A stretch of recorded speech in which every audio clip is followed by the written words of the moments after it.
Thanks for listening to Curious Cat, the podcast that examines a shadowy space where science and the supernatural collide.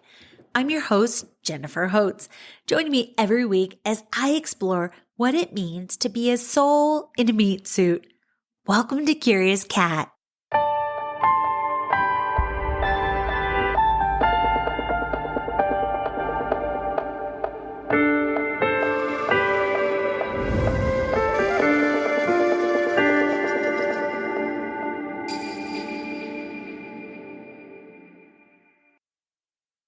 Last weekend, my California family had a celebration of life for my father, Gary Riley. It's been 3 years since his passing, and the event was proof positive that funerals are for the living. I felt my father's death deeply, but when told about plans for the celebration, my bones and my soul said, "Enjoy. I'll think of all of you and send love, but this event is not for me." As the date neared, more confirmations that I was to stay away appeared. I wanted them to have their space, their event, their time. I made them bracelets, I sent them love, and I tried to lend emotional support in the run-up to the event. A precious human, dear friend of the family, Yvette, surprised me by sending a gorgeous hand-poured candle in an antique Folgers can. She let me know in a note that she would be thinking of me. It was so wonderful. And then the actual day came. I thought that day I'd be seized with regret, wanting to jet across the country to be there with everyone. But all I felt was calm resolve. I spent the day near the mountains, feet on gravel, and I knew all was as it was supposed to be. This episode captures the grief journey after my father's passing. Call it an evolution of grief. And if you've lost a loved one, I hope it brings you comfort, not the BS stop the bleeding of your heart out of your eyeballs kind of comfort, but the comfort of knowing you are not alone in your journey. Grieving is a verb. It never goes away. It just changes, and I'm with you, and I love you. 3 seemingly unrelated essays. Let's get into it.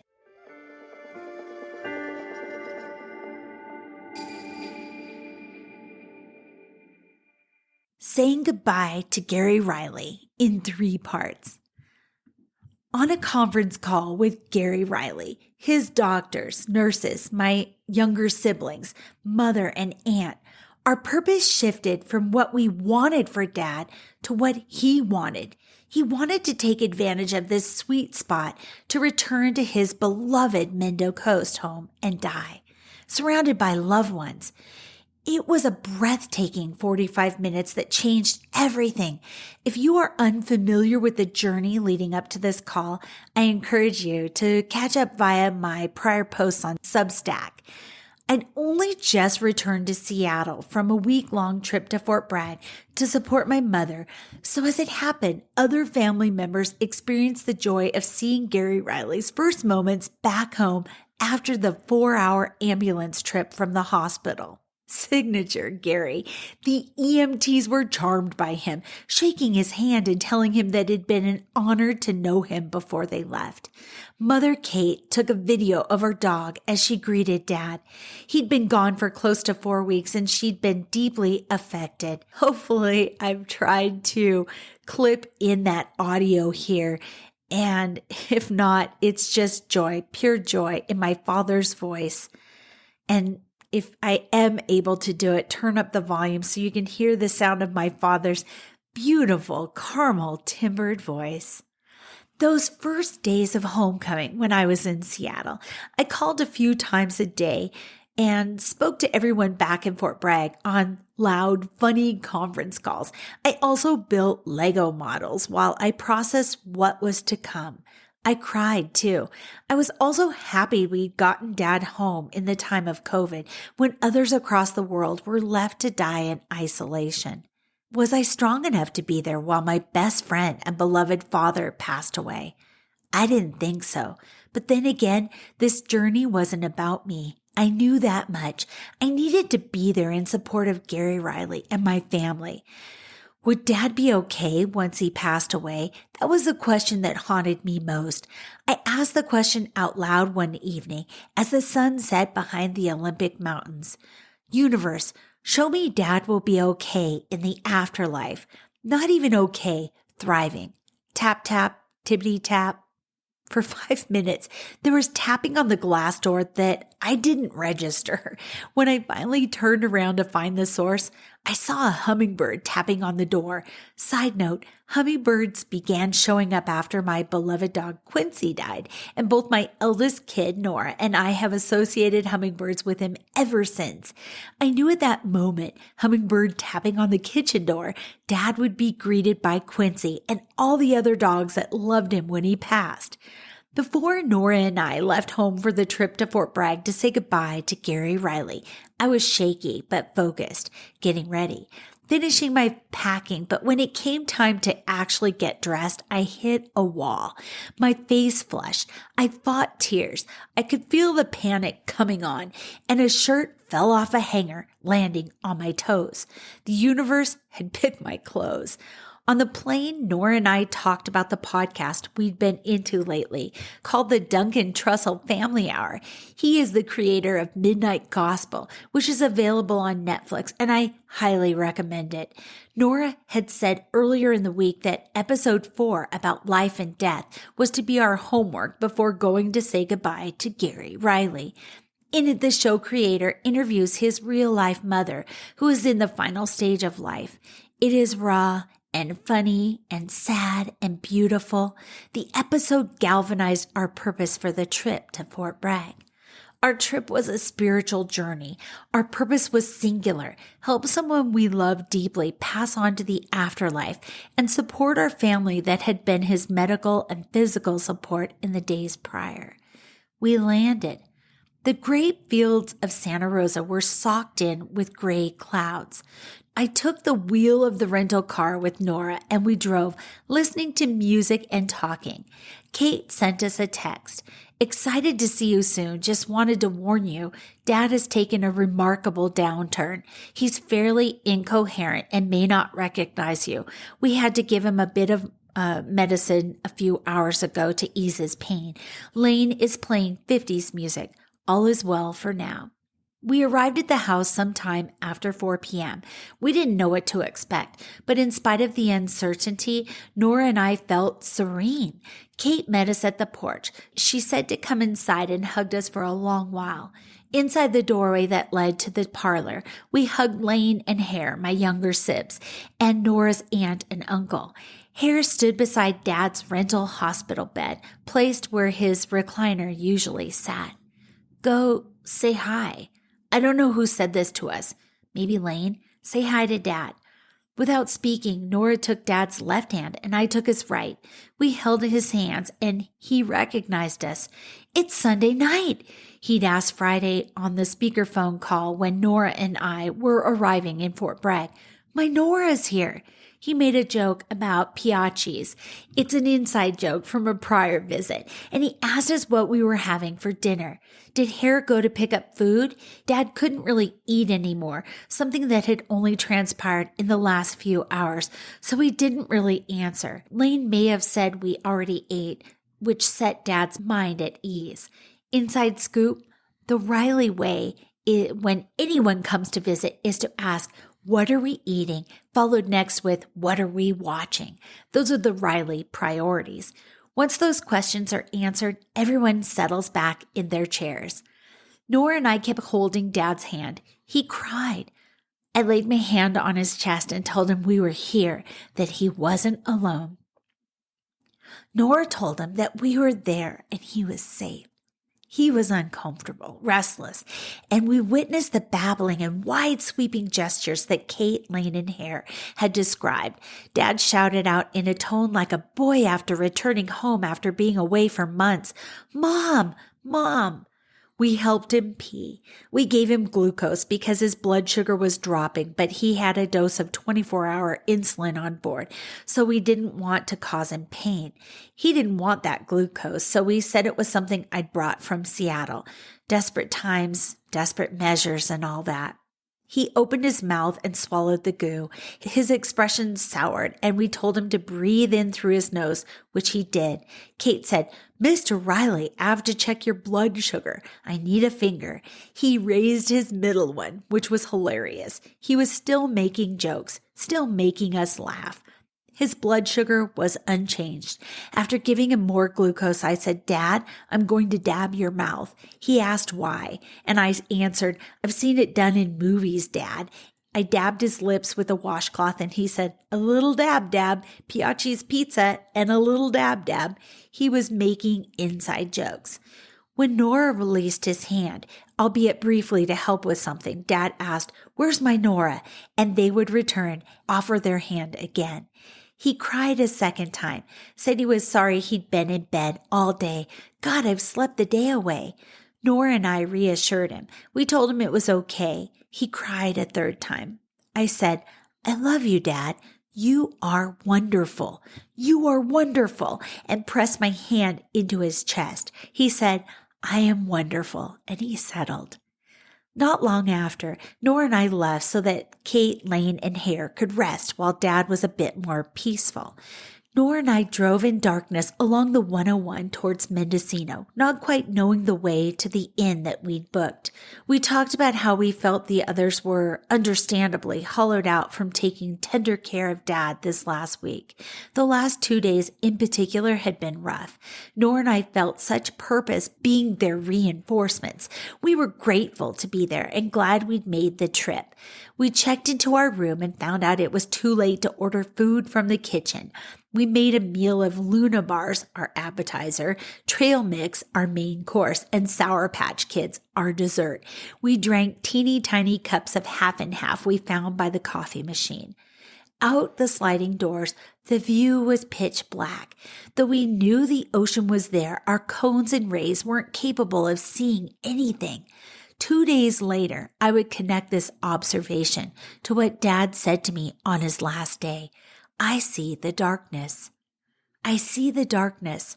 Those last words would haunt me in the days after my father, Gary Riley, transitioned from the earthly world to the great beyond. I'd come to learn that the next dimension coexists with us, but our human senses aren't fit to see the darkness. Dad, though, 1 foot in the earthly world and 1 foot in the beyond, could see the darkness, and it wasn't dark at all. Satisfied, we turned on the television and watched Storage Wars until we both fell into a fitful sleep. Part 2. Strange Tandem Dreams. In our inn a few miles south of Fort Bragg, I never completely settled. In my queen bed, I wiggled, tossed, turned, consumed by thoughts of Dad. I was afraid I was disturbing Nora on the other side of the room, so I willed myself to be still. I'd find out at daybreak that Nora was doing the same thing. At some point, I dropped off to sleep. I dreamt of Dad. In it was just his voice, and he said, "I'm pissed, Jen. I'm so pissed." I woke up crying. I had to ask Dad. I fell back asleep and asked him, "Why are you pissed, Dad?" He answered, "I wanted more time. I wanted more goddamn time." I woke up frustrated. Longing knotted beneath my ribs. Soon Nora was awake also. We were hungry from the non-dinner the night before. Thank goodness we'd ordered breakfast the night before to be delivered to our room. Over eggs and toast, we spoke about our dreams. Nora said at 4 a.m. they had a dream. Yes, same time as me. But right before falling asleep, they'd had a vision of a hand, a dark colored jacket, curled in the way Dad's always did when he wanted to link arms. Nora's experience at 4 a.m. was part lucid dream and part wake state. Together with Grandpa Gary, they sorted through the colors and shapes that comprised the beyond. There was high-level math, and it made sense on many levels. Nora woke up throughout the dream, babbling just like we'd observed Dad doing the evening prior, and began to understand that was what Grandpa had been doing. Organizing, sorting, making sense of the afterlife. Nora offered to help and they worked together. Nora said when they woke up that it made sense. They understood that Grandpa had one foot in the afterlife, and because he'd always been highly intelligent, he was trying to make sense of it before he was actually there full time.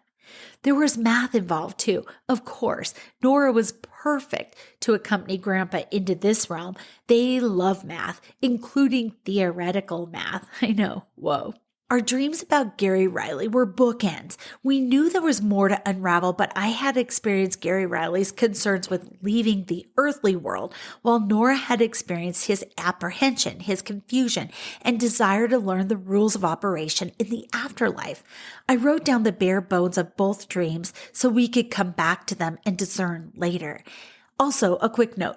Once I'd returned to Seattle, I looked up the meaning of 4 o'clock on numerology websites, the time of our tandem dreams. Numerologists call this a sacred number. Its attributes include heightened intuition and next-level spiritual journeys. It marks the end of one life and the beginning of another. Wildly appropriate, right? I have actually goosebumps because I'm going to interrupt my own reading of this essay.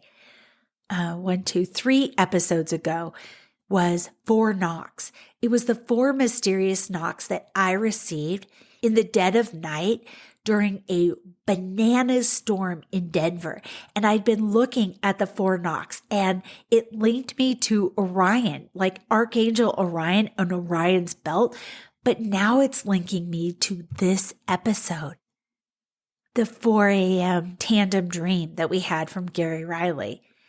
And that happened on the heels of the big celebration of life. So it was also my dad. I'm realizing that sometimes we get a mystery from the universe, right? And maybe we find one answer and it settles on our hearts. And then another answer comes that adds depth to it. But now I'm learning that sometimes it can have multiple right answers. Wow. Okay, back to the essay. After breakfast, I showered. Still a wet rat. We received an urgent text from Lane.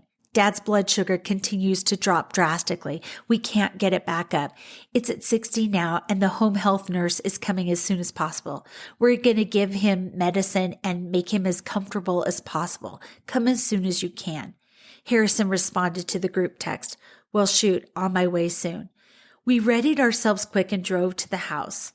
Once there, we met home health nurse Kelly, a wonderful person. She said Dad's care had been great, especially considering none of us had ever done this before. Our dog Lucy was nervous and pacing. She kept circling Dad's bed. Dad called out for his mother in that joyful way again. He said a surprised, Dad, in a similar home after a long way away fashion. He'd said the name of his most beloved dog, Artemis, Dad's favorite lifelong dog, before we'd arrived. Dad apologized and we told him we loved him and that we were there for him. Hare pulled the family to the side. He said, Dad, the perpetual life of the party, might need space from us, so he didn't feel compelled to spend energy trying to visit. It was a keen observation. Dad was uncomfortable and unsettled. Kelly encouraged the family to take a walk, get some fresh air in our lungs. We leashed Lucy and left. Sunshine, slight wind. We walked block after block and talked about many things. It came up that Dad's favorite Shakespeare play was Julius Caesar, and today was March 15th, or the Ides of March, the infamous day when Julius had been assassinated by Roman senators. Julius Caesar had been immensely popular with the people of Rome. He was also a popular author that wrote about his travels, theories, and political views. We returned home and spoke of it being a good day for Dad's suffering to end, for his spirit to blow free on the wind. Hare got us all Greek food for lunch because he was staying isolated from us to keep his family safe from COVID. He ate alone in the kitchen. Nora, Lane, and I gathered in the front of the house to eat. Soon, Kate joined us, saying Linnea had offered to sit with Gary while we had lunch. Kate had said no, it would be okay for Gary to have a couple minutes alone. We talked again about the Ides of March. Out the windows, wind shook the treetops. We talked about Dad's care. We'd received something to moisten his lips so he wouldn't be uncomfortable. Kate asked Lane and I to set an alarm to remind us to do so in 15 minutes. The time was 1:11 p.m. Grand total, Dad had been alone for about 3 minutes, maybe 4 tops. Hare leaned into the door jamb of the office. Can you guys come? I can't tell if Dad's breathing. We went across the hall to the parlor, and we knew he had passed. We circled him. We kissed him. We hugged and hugged and hugged each other. We had 2 glorious hours alone with Dad and held a makeshift wake. We drank good beer. We cried. We laughed and told stories of Gary Riley. Memories, all of the things we would miss most about him, too. 2 hours. It was sacred space. It was what he'd wanted and feared he would not have if he lingered in the hospital, or God forbid, stayed in the hospital as they attempted dialysis again and he wasn't able to be revived the next time. He died in the home he loved, in the town he adored, in the company of the people he loved best, and that included those that made the trip the week before to say goodbye, and all those that love, yes, love in the present, this amazing man, but could not travel to Fort Bragg.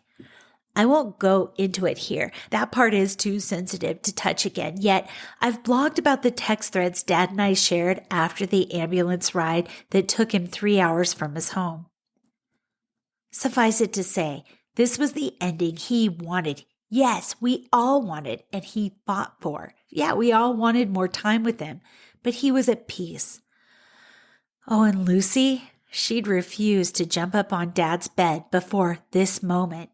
Once Dad passed, as we all circled him, she jumped on the bed, settled onto his legs, and stayed like that as I read a Tibetan prayer from the Book of the Dead.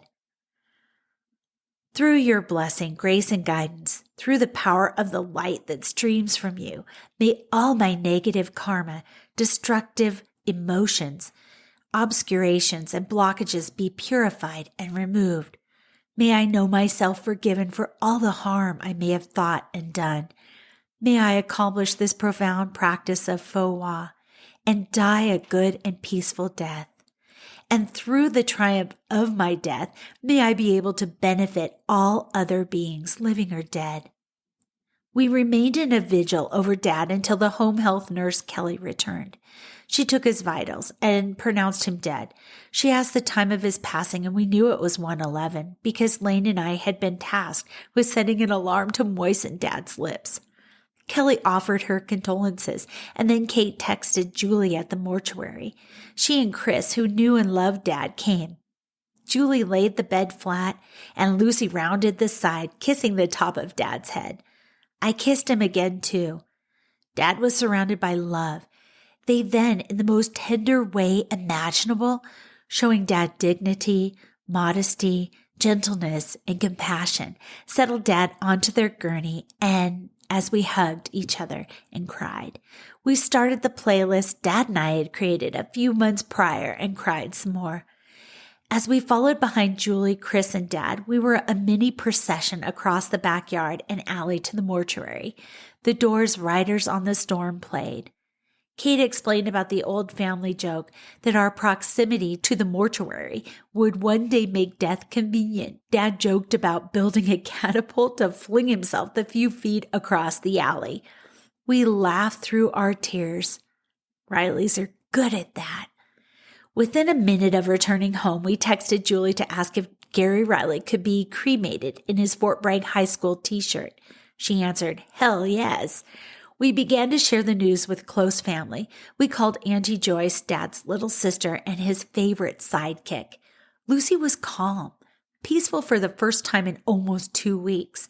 The rest of the day is a bit of a blur. There were lots of hugs. We were all exhausted. Kate and Lane hadn't slept in 2 nights, so a little after 6:30, Nora and I said goodbye. Did I dream? Did I settle Monday night? Monday evening is a bit of a blur. We ordered food from Little River Inn's restaurant. We sipped wine and we mourned. Nora led us in bed-based yoga stretches, spiritual retreat stretches. Here's where I need to share with you the specialness that is my eldest Nora. At the time, they were 23. They wanted to come on this trip to say goodbye to Grandpa Gary, but also just as important, were determined to be present to support me. They said, way better than I speak it here, it was time to be there for me in my time of need. From Nora's presence, actions, dream that I shared, you have a sense of their amazing, beautiful, powerful, and perfect soul, don't you? Well, multiply that by 1,000 at least, because wow, most people are not built to endure what we were living through. I'm grateful to the universe. It brought me the 2 most precious, incredible humans. Believe me, Nora's sister, Bryn, is equally wonderful. But at 17 at the time, and no one would have been comfortable asking her to come on this trip. Nora and I sipped wine, ate food, talked and mourned. The day hit us and we changed into pajamas, switching the television through channels in search of something to distract us before bed. We watched Modern Family, one of Dad's favorite shows. It was running on a free channel and a Folgers coffee commercial ran.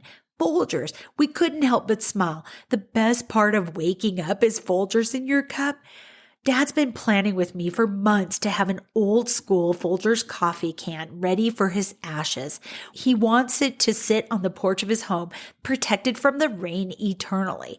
We joked about dressing up his can for holidays and not letting just anyone fondle his ashes. He put me in charge of his biannual cleanout of those ashes. I was to make sure the can was rid of stray cigarette butts and cat turds. Well, now you know why the Folgers commercial during the show was apt and felt like more than a happy coincidence. It was serendipity. Nora hugged me when I was overwhelmed with longing for my dad. Nora, my wonderful rock, thank you for holding space with me to weep. We slept, definitely better than the night before, but not soundly. I paced the room in the wee hours, needing to mark the end of my father's last day on earth and his first day in the afterlife. I called it orientation in my head and opened the curtains on the darkness beyond, wanting to bear witness to the in-between moments. I laid in bed, turned towards the sliding doors, and cried silently as I kept vigil. Part 3. A day of healing and remembrance. We woke in the morning and talked. It'd been a lot, and Nora was processing too.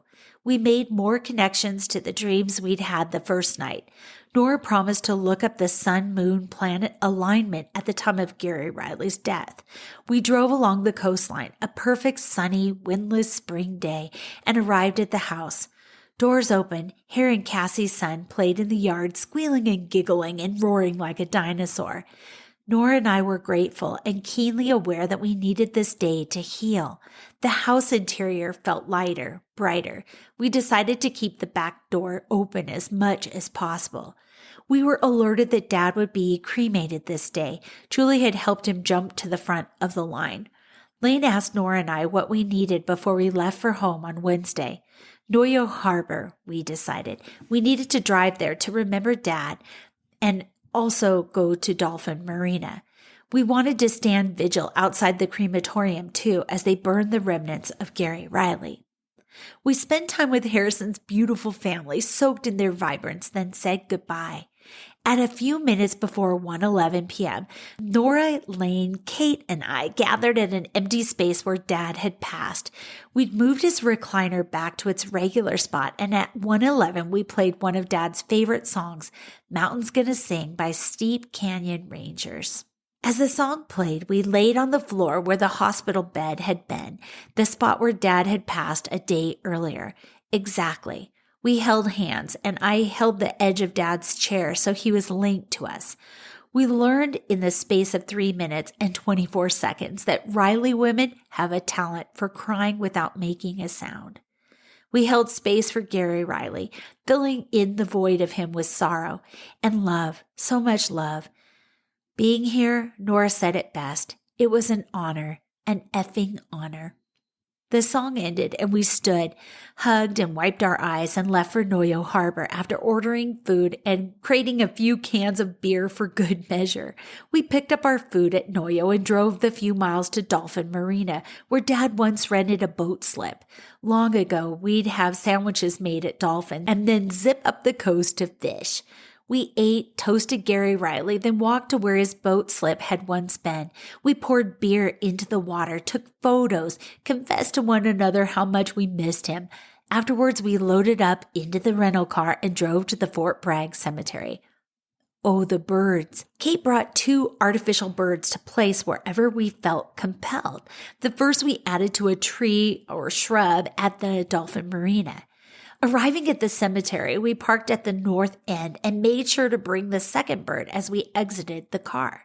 Chris from the day before was there on a tractor. He said that the night before, he and his wife spoke of Gary Riley at the supper table and that they would think of him each year when they lit the Christmas tree at their church.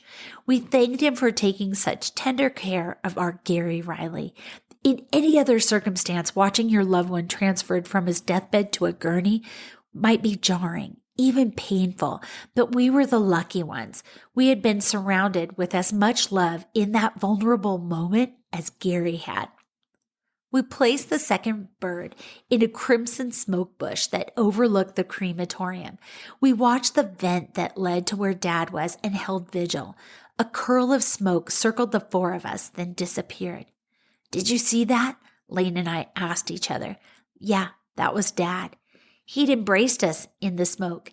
The exhaust vented clear, shimmery air, not a gray puff of smoke in sight. We returned to the house feeling peaceful. Dad's orientation day was complete. Nora said, "It's our orientation day too," which I loved. No one has a bad orientation day, and everyone has someone to sit with at lunch. Lucy was glad to see us. We sat in the parlor and rested. Kate's dear friend Kathleen brought over flowers in an old Folgers can that had been her father's. She gave us permission to hang on to it until Dad's permanent can arrived. We spent much of the afternoon going through photo albums, parceling aside pictures for all of us siblings and grandkids. We shared stories. We leaned into the void Gary Riley's death had created and found each other, Gary Riley's family, his true legacy on earth. We took turns sitting in his recliner. "It's the chair that hugs you back," we joked. Lane found a suitcase for me and a paper bag for Nora to transport our treasures back to Seattle and Denver, respectively. We stayed at the house until almost 10 at night. Back at the inn, I set my father's favorite flannel shirt on my pillow and slept. The room was filled with love. It was tangible, like fuzzy slippers on our soles. Before sunrise, I woke up missing Dad. Grief, like a cold, I've decided, is worst in the mornings and evenings. I rose from bed, pulled back the curtains, and the view was pure darkness. I kept the curtains drawn and returned to the bed to watch the sun rise. As the first trickle of light leaked over the horizon, the ocean, seagulls, jagged coastal rocks, and sands took shape. I remembered then what Dad spoke to me. "I see the darkness." It wasn't a statement of sadness, but a proclamation. The darkness. The next realm had been there all along, coexisting with us, yet invisible. Our meat suit senses, the cones and rods, weren't able to decipher the darkness. Dad was here. He was everywhere, anywhere, nowhere, just as he'd been in his earthly form. When Nora woke, we readied ourselves in our safe haven one last time. We drove to the family house and said our goodbyes. Next time we'd be coming just for Grandma Kate, and that would be good for everyone. We drove down the hill towards Willits, Nora and I, and we were lost in our own thoughts. We texted the family once the twisty, windy road was behind us, and when we passed the stone cairn to the left of the freeway, I verbalized something I'd always felt on trips home. That stone cairn, it marks my descent back to the real world. From dreamlike to literal, the transition was as abrupt as a slap across the face. I felt too vulnerable, my feelings too close to bubbling out of my eyes to return, but here we were. The final 10 minutes of the drive to Santa Rosa Airport, Nora and I sang along to songs they pulled up on the sound system. That day, at 1:11 p.m., we sang Things It Would Have Been Helpful to Know Before the Revolution by Father John Misty. It is a memory I will keep locked in my heart-shaped box until I cross into the afterlife. At the coffee shop near the airport, I received a text from my biological mother. The mother whose internal sternocam was fueled by hatred for Gary Riley. She said, I heard from Garth that Gary died. Sending my condolences to the family. Let me know if you need anything. What stability I had, fragile as it was, just broke apart and spilled everywhere. Kindness does that to me. Shattered, I returned the keys to the rental car, crying. I went through airport security, crying. I sat at the gate, crying. It struck me, the last time I'd been sitting here in this seat, God, that was 11 days ago, we'd been so hopeful about Dad's prognosis. I made the mistake just then of scrolling through the text thread with my father from that day. Dad said, You're leaving today? Ah, poop. He was dejected that I was leaving before he'd been able to recover and return home. I perked up his spirits. Dad said, Making headway gets Jean's and Riley's stubbornness. On the plane later, seated next to Nora, I realized it was St. Patrick's Day, which felt a bit surreal. People wore green and gold and spoke at cocktail party levels as we both faked feeling okay, but were inwardly fragile. Gary Riley would have loved that the plane was a kind of aerial Irish wake. We had everything except for his body. By the time the plane landed in Seattle, my tears had dried. My eyes were less swollen and watery. I walked Nora to the N train to catch their connecting flight to Denver. We passed long lines of faux Irish folks waiting to enter the airport bars. We reached the train, but I couldn't say goodbye. There'd been too much of that these days, and my heart was just too tenderized. I needed another couple minutes. I rode with Nora on the end gate and exited the train. That's where we hugged. I thanked them again for coming to Fort Bragg with me. I wished them a safe journey to Denver. One final embrace and then an extra hug for the road. I was ready to reintegrate into regular life, mostly. My husband Doug and I came home and I caught him up on what had been a spiritual journey. A week later, I'm still healing. I'm doing my best to fill the void my father left with love and grace and compassion, which are all three words that describe the same thing, I suppose. I miss texting with my father in the mornings while drinking coffee and late afternoons when Judge Judy airs. I miss the sound of his voice. I miss his awful jokes, his candor, his brutal honesty, his sparkle. As time passes, I'm finding it hurts less and feels lighter to remember him. As Nora said best, it was an honor, an effing honor to be there as he passed. And it was. It was an honor to wait with my father at the edge of the earth and say goodbye before he caught his flight to the great beyond. We did the best we could to honor his last wishes, and it was good and right and perfect. The second, seemingly unrelated essay is called, Well, That Was a Weird Dream. The other night, December 16th to be exact, I had such an odd dream. Before I share, I'd like to tell you about a conversation I had with my dear friend the evening prior. As has always been the case, we touch base when we need it most. It's this psychic connection we've noted for decades. Her message was, Have you read this book?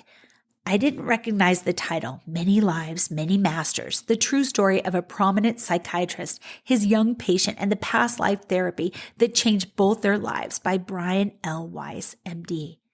She went on to say, I don't know why I asked because I knew you had not, and I was supposed to tell you about it.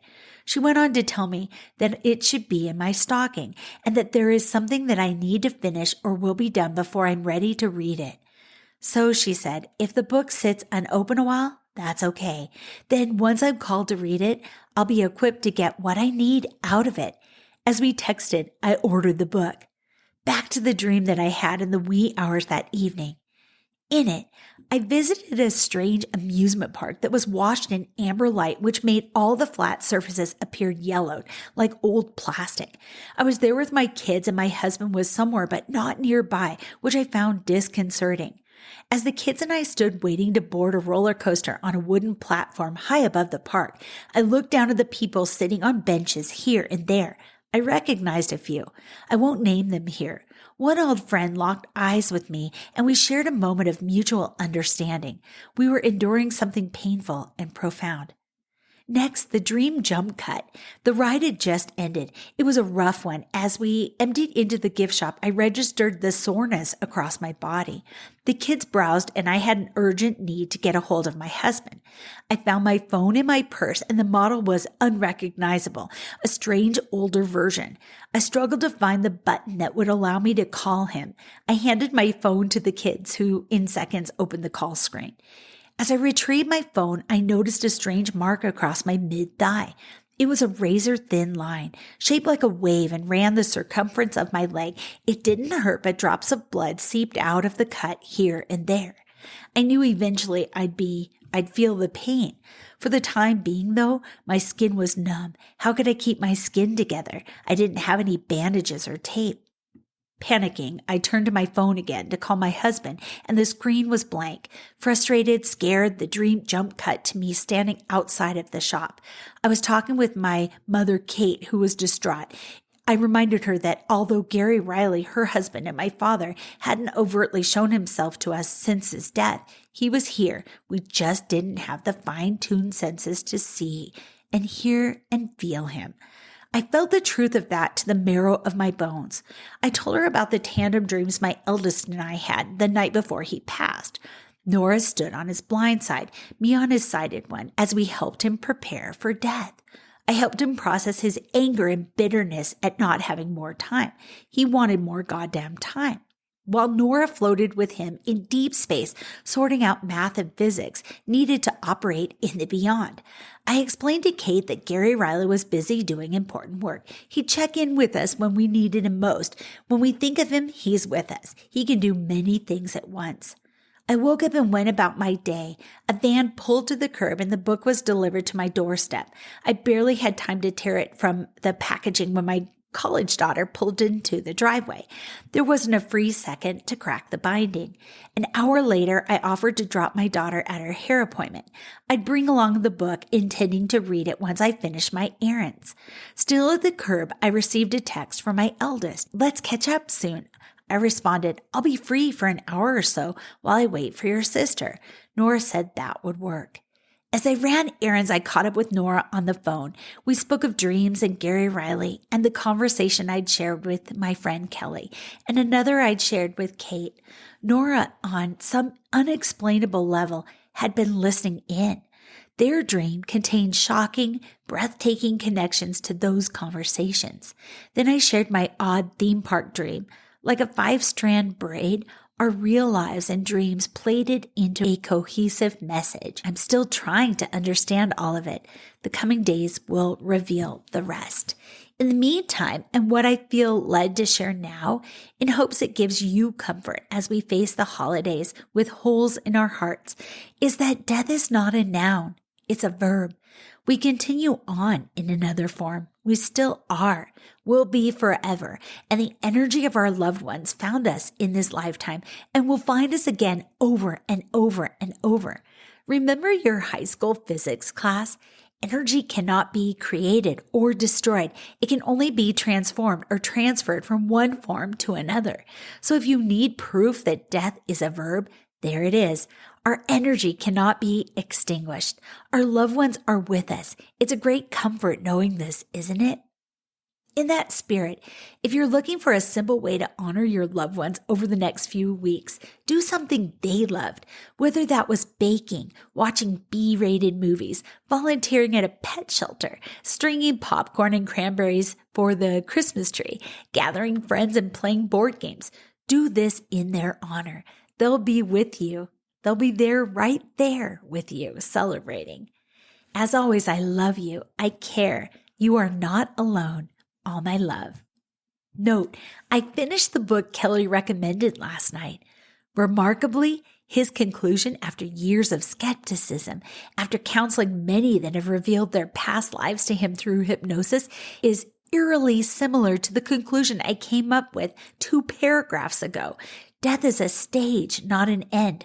There is no end of us. We continue on in various forms as we learn and relearn lessons that we have yet to master. He also noted that many of his patients find resolution when they revisit past traumas. I'm taking that to heart as I poke the sore parts and struggle to find my own path to heal. The last seemingly unrelated essay is called Aliens and Missing Dad. Quote, dying is absolutely safe. It's like taking off a tight shoe. Ram Dass.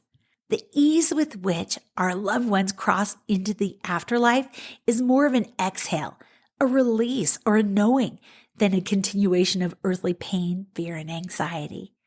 I felt this with my father, Gary Riley. His soul caught the headwinds of the Ides of March. In life, he'd been a planner. It was the way he attempted to tame his anxiety. To be honest, I employ the same tactic to manage my anxiety. During his isolated stay in a hospital located 4 hours from his home, my father planned out his end. Then as we joined him on the conference call with the palliative team, Gary Riley spoke clear and strong. I want to come home. His tenor voice reverberated over the line. Something deep beneath my ribs ruptured when he delivered those words. It broke apart the truth I'd been in denial of for weeks prior. We knew what he was saying. He wanted to return to Fort Bragg, his favorite place in the world, and be surrounded by family and die in peace. Before that call, I'd been willing to donate my kidney. Hell, I'd have tossed in an eye if he'd have asked. But Dad was nothing if not self-aware. He had a good run. He'd fought to recover, survived just long enough to be permitted to transition to home hospice. In Paul Harvey's words, now you know the rest of the story. And if not, go to my Substack and you can read the entire journey of my father being ill and hospitalized and what that looked like. It's been 10 months since his passing, and though I still miss him so damn much, I'm learning to live with the void he left. At moments, times when I must get stuff done and keep myself together, I dodge and juke to keep from tripping on grief's pitfalls. On other occasions, I soak in missing him like a salt bath, letting the pain waters rise to the point of drowning. Then at the last second, I pull the plug and watch the swirling, murky mess drain away. I stand, wrapped in a towel, feeling purged and renewed. So how does this relate to aliens? Lately, I've begun untangling that knot. Each night, as I settle into bed, dog at my feet, I stream Ancient Aliens on Hulu. If you are one of the uninitiated, this is a series on History Channel that spans 18 seasons, all of which explore ruins, scientific breakthroughs, alleged UFO footage, and the like. The main contributor is a man named George Tsoukalos that wears open-fronted shirts to display a prominent stone necklace, which accents his Aquanet fluffed hair to perfection. The intro to the series has an underlay from a deep-throated narrator. You are not alone. You have never been alone. A trigger for habitual pot smokers. It's like a sinister Ubi, whom, if you recall the PBS series of old, boasted, Ubi, he's got a lot to see, got a lot to do, and he's always with you, Ubi. Because for those that don't know, Ubi is a hand with some plastic googly eyes. So what explains my burgeoning obsession with aliens? I've been slow to find a connection between ETs and my father's death. After some deep contemplation and a splash or two of Chardonnay, I understand. Both involve a bit of hope, a leap of faith, a shunning of conventional wisdom, and patience as I wait to bear witness to some shocking supernatural event that might never come to pass. Since my father died, I've been metaphorically holding my breath, waiting for a time when I'd wake to find Dad sitting on the end of the bed, poised to say hello.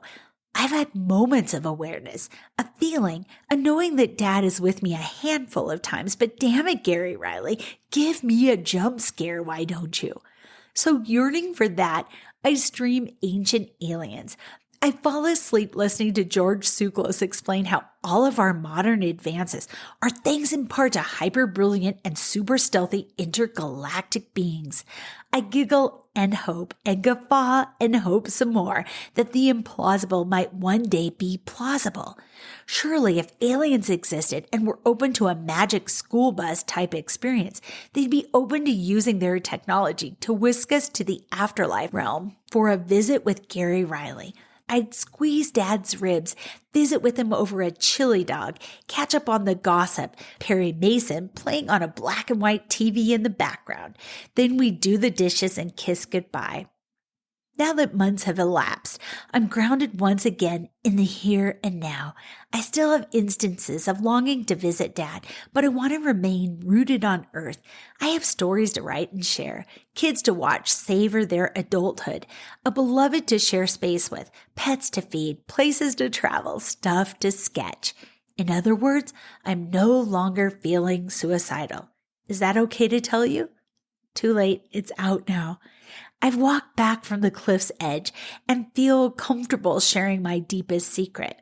When my father died, after the initial wave of grief, I realized life wasn't as fun without him here. When he passed, 1 in 4 people that know me, really see me as I am and love me, was gone. With therapy, introspection, emoting, sharing my process, and living without a filter, I've come to realize that it is incumbent upon me to fill the void he left, invite others into that vast space. I am remembering my power and reinvigorating my relationships. This is my first priority. Get busy living, which I have. The aliens? I still stream those shows most nights, but it's no longer a desperate pursuit to be rescued.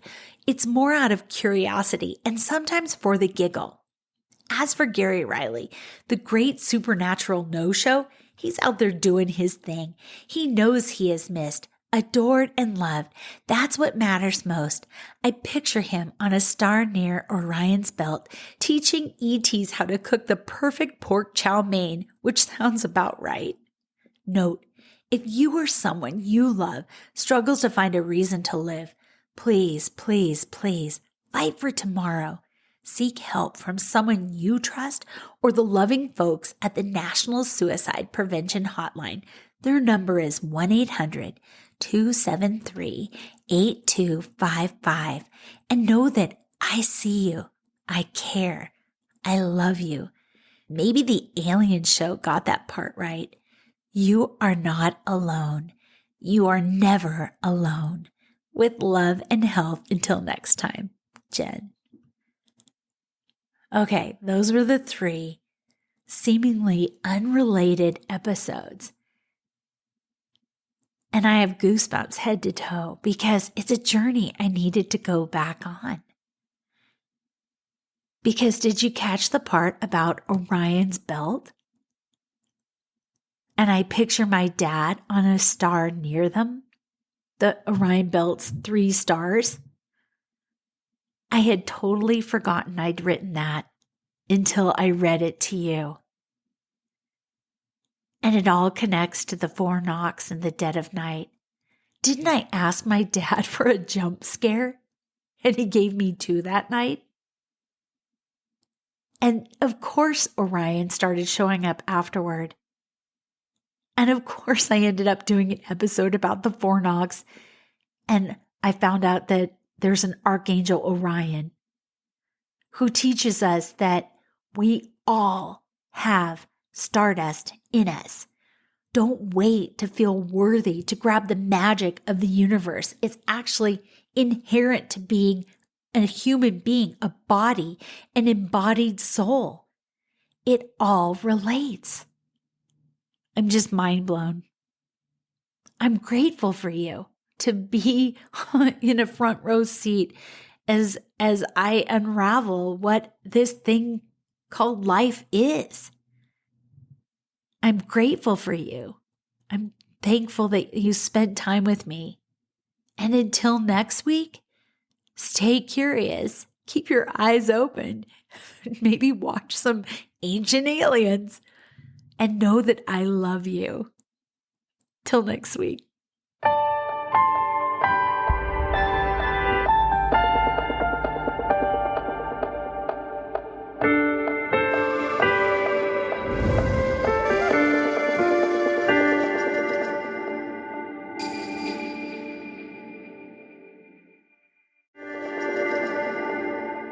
Hey, you. Yes, you. Are you looking for a new podcast that appeals to your scientific curiosity, but is also a little bit spooky? Show me how I died in a past life. Well, look no further, because this cat is where it's at. He had concerns about the ethics surrounding AI, feeling they had achieved consciousness. Curious Cat Podcast examines the shadowy space where science and the supernatural collide. Listen every week with your host, Jennifer Holtz, as she and her guests explore what it means to be a soul in a meat suit. We were healing karma together. They were all kind of predestined to resolve something. Listen on all your favorite streaming apps and continue the conversation on Twitter at CuriousCatPodCA, or find Jennifer and all her links at Jennifer L. Holtz, spelled HOTES.com.